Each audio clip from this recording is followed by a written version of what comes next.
ambushed in his own goddamn room. Yeah, he gonna be all right, but I don't give a fuck about how he gonna be, man. You put on out-of-town talent at a high price, you expect him to get the motherfucking job done. Well, he said that thing between us is, how he put it, absolved. Absolve? What the fuck do that mean?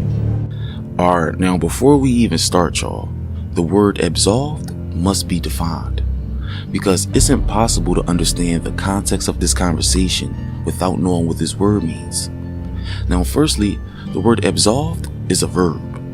It means to free from the charges of wrongdoing.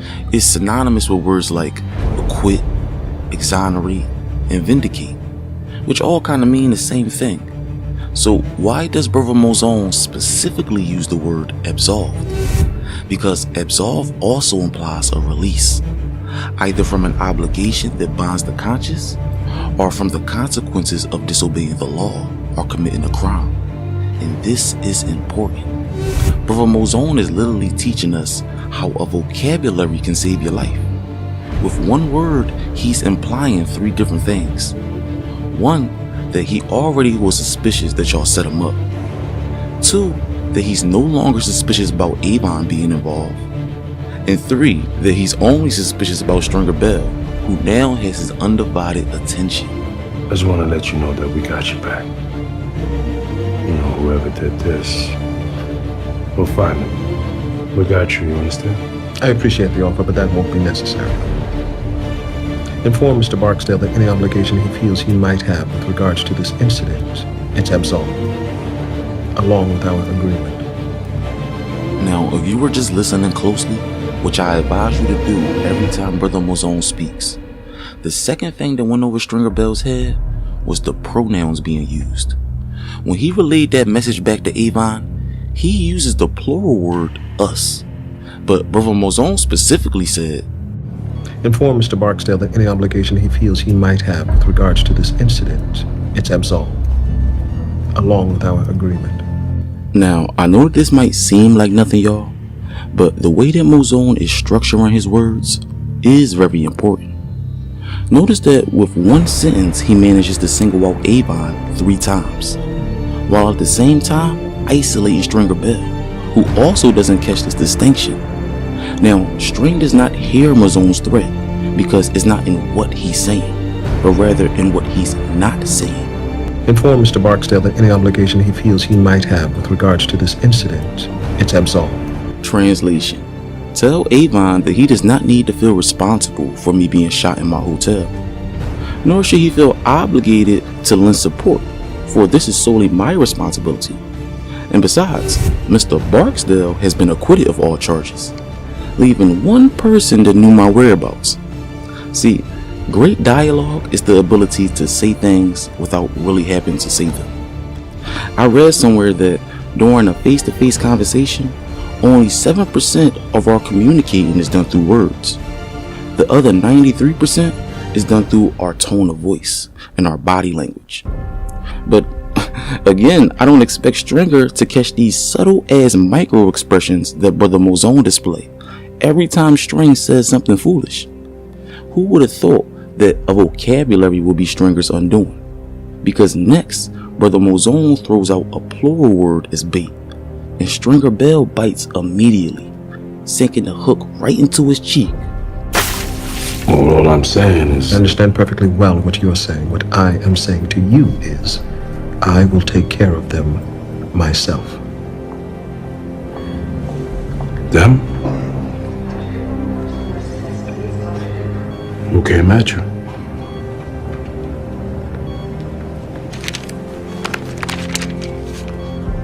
Thank you for your concern. Now, in regards to String, it seemed like Mozone might have been more disappointed than Avon. I think he expected the man that almost had him killed to have a more polished game than this. See, for String to have that big ass book collection, you'd think he'd be more useful in these type of situations, especially with words. But unfortunately, his new enemy actually reads his books. In the hospital, in the projects. Shit, Mozone even got shot reading a book. But String decides to go down to the hospital and got his ass read too. And this is the moment where Avon loses all hope for his friend. Mouzone booked out. We worse off than when he came. Now, if the word get out on the street that we weak like this, how the fuck we supposed to maintain our shit? I know, but we gotta hit right back, make a statement. But Mazone not saying who did that shit. You asked him who it was? Yeah, I asked him. Why? Why what? Now, personally, one of the biggest misconceptions on The Wire is that Avon is somehow intellectually inferior to Stringer. Because to me, Avon's superiority was evident throughout the entirety of the show. Now, from his narrow point of view in jail, it just seems like Mouzone got shot while on the clock for him. And if this is an isolated incident, then why the hell would you be asking him who did it or trying to lend support? This is not Weebay or Savino or Stankum. He doesn't belong to us. This is strictly business, something that you of all people should understand. Not only did you offend Mouzone by thinking that he needed your help, when y'all the ones who sought him out so y'all can keep y'all real estate, but by showing unnecessary concern, you made yourself look suspicious. See, on The Wire, most of the displays of power is not done through acts of violence, but through dialogue. We watch major players finesse their way through conversations to get what they want. And this is something that no book or class can teach you. How you gonna ask a soldier like Mouzone a question like that? Either he gonna say or he gonna go and work it out. Either way, you ain't got to be asking him shit.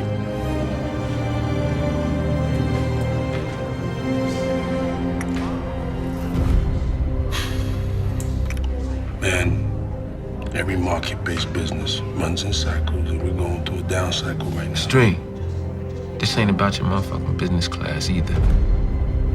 It ain't that part of it. It's that other thing. The street is the street, always. Now, this is also a point that I try to stress to some people. The streets is the streets. It is not just some illegal business venture where you got hop in and hop out as soon as you reach your financial destinations. That's not even realistic. People who really thrived in the streets like Stringer Bell, that shit is almost a part of our DNA. Even if you made it all the way out, you still rationalize things in a street way, whether you know it or not. Because all it takes is for you to become angry, and watch how it come out. Just like Stringer Bell in that Clay Davis situation. Is it business to have a senator killed just because he finessed you out of a lot of money? Or is that some street shit? See, a businessman does not even understand the logic of killing someone over a block that belongs to neither one of us. The risk is too great and the reward is too temporary. The price of a murder is not even 10% of how much the lawyer costs if it go bad. Any real businessman will tell you this shit don't add up. And Stringer Bell was always just a street nigga in a suit. Look, man, I don't know why we gotta wait 3 years for that shit. I'm ready to run now. No, you're not. I mean, forgive me, but you still showing a little bit of that street corner mentality. Now you need to call Mr. Goose, Mr. Fawcett, whoever the fuck you gotta call, because I gave you money to run. Remember that? It ain't like no drug deal, Strain. Hell, man, you don't put your money on the street and have it come right back. It don't work like that. Oh, it don't, huh? Now, one of the reasons I believe that Avon is smarter than Stringer Bell is because Avon does not need to have knowledge of what someone is saying to understand that they're running game. The moment that them building developers started talking about readdressing the budget, Avon knew exactly what was going on. He just lacked the vocabulary. But look, y'all fucked up, so y'all supposed to take the hit, right?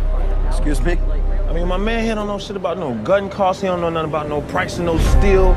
He just trying to get some shit built. Now, y'all supposed to have the expertise behind this. Only what I'm saying is it seemed like the expertise ain't where it's supposed to be. Unfortunately, Mr. Barksdale, cost overruns are the nature of the business. And we should discuss this over lunch. Hell no, man. I got elsewhere to be. Now, what Andy Crosscheck and this man is doing to Avon and String is flat out doublespeaking. Doublespeak is done by politicians, lawyers, drug dealers, and doublespeak is language that is designed to evade responsibility. to make bad things sound good, to make harmful things sound safe. For example, like them damn medicine commercials, right? Where they briefly name all the side effects at the end. But notice that they always use this sweet little white lady voice who still encourages you to buy the product, even though a side effect might be death. But Andy is double speaking them by using construction terminologies, intentionally using language they don't understand to charge them for things they already paid for. But Avon is not having none of it. He understands doublespeak because it annoys him in the building. That's why he walks out. And later on, Slim Charles does it too, which also annoys him. So what you telling me, we weak? Boss, I reached out to Black Donnie. Okay, spit it out, man. Listen, stop fucking double talking me. Black Donnie say he ain't having any of it. Say Brother Mouzon put a hex on all of us. Now, double speaking is not always done intentionally. And this scene is a good example, because Slim is so hesitant to tell Avon how weak they are that he's actually sugarcoating until Avon demands he spill it out. And I got a question, y'all. Who do you think inspired more fear throughout the show? Chris and Snoop or Brother Mouzon? And I want to say Chris and Snoop, but this nigga Brother Mouzon had Stringer and Avon so uncomfortable that they actually exchange ideologies. Stringer, who has a tendency to imitate Avon, decides to go to the hospital and show concern for a soldier. Where you go with that? Maryland General walked up in there and told him I was on the corner, caught a stray. Police come talk to you? Just a roller, no homicide. Next, while getting a fade, Avon gets possessed by Stringer and tries to pay Mouzon in cash, but you know he want in blood. You want money? Money? Yeah, this is business. Business is where you are now. It's just business. But what got you here is your word and your reputation. With that alone, you've still got an open line to New York. Without it, you're done. Now, the reason that Mouzon wouldn't take Avon's money is not just because he's some religious man of morality. Because first and foremost, Brother Mouzon is a businessman, which is the same reason Avon used when he tried to pay him off. But the problem is, what's currently damaging his business is not a loss of money, but a loss of respect. The truth of the matter is that he was backstabbed and betrayed by Stringer Bell. But the more important matter is that the streets are now speculating that his blade has gotten dull. He allowed himself to get played. So, brother, what brought you back? It disturbs me to leave business unfinished. Heard you was shot before you even got started down here. Not like you to get played. Betrayed, you mean? You know what the most dangerous thing in America is, right? Nigga with a library card.